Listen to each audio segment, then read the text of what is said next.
বলছেন, আসসালামু আলাইকুম শেখ। ওয়ালাইকুম সালাতুল্লাহ। যদি প্রয়োজনে নারীদের বাসার বাইরে যাওয়ার প্রয়োজন হয়, যেমন ডাক্তারখানা যাওয়া, এই ক্ষেত্রে কি জোহর আসর সালাত জোহর ওয়াক্তে একসাথে 4 করে জমা করে পড়ে এরপর সফর শুরু করতে পারবেন?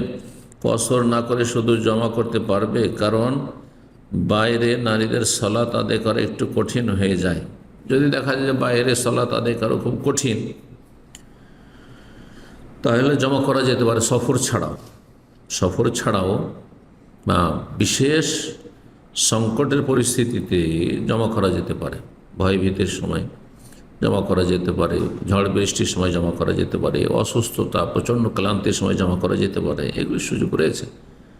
তো সুতরাং এইরকম পরিস্থিতি হলে জমা করতে পারেন। কিন্তু কসরের মাসআলা শুধু খাস হচ্ছে সফরের সাথে, আর জমা বিভিন্ন জরুরি প্রয়োজনে করা যেতে পারে। তবে আপনাকে বলবো যে এইরকম জমা না করে আপনি রাস্তাতে যেখানে থাকেন না কেন, আপনি সেখানে আপনি যে অবস্থায় আছেন, যদি সেখানে দাঁড়াতে না পারেন বসেই পড়বেন।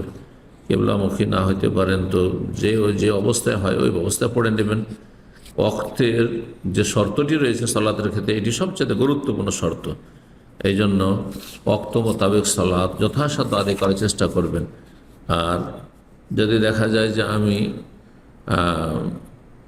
জোহরের সময় পার হয়ে চলে যাবে আমি বাইরে গেলে, কিন্তু আসরের শেষ সময় পর্যন্ত আমি সময় পেয়ে যাব ঠিকভাবে সালাত আদায় করার, তাহলে আসর সাথে জোহর জমা করাটি তখন বেশি উত্তম হবে এইভাবে জোহরের সময় জমা করার চাইতে আপনার নিজের বাড়িতে। জি, সফরে যদি যান তাহলে। আল্লাহ তাআলা আলাম।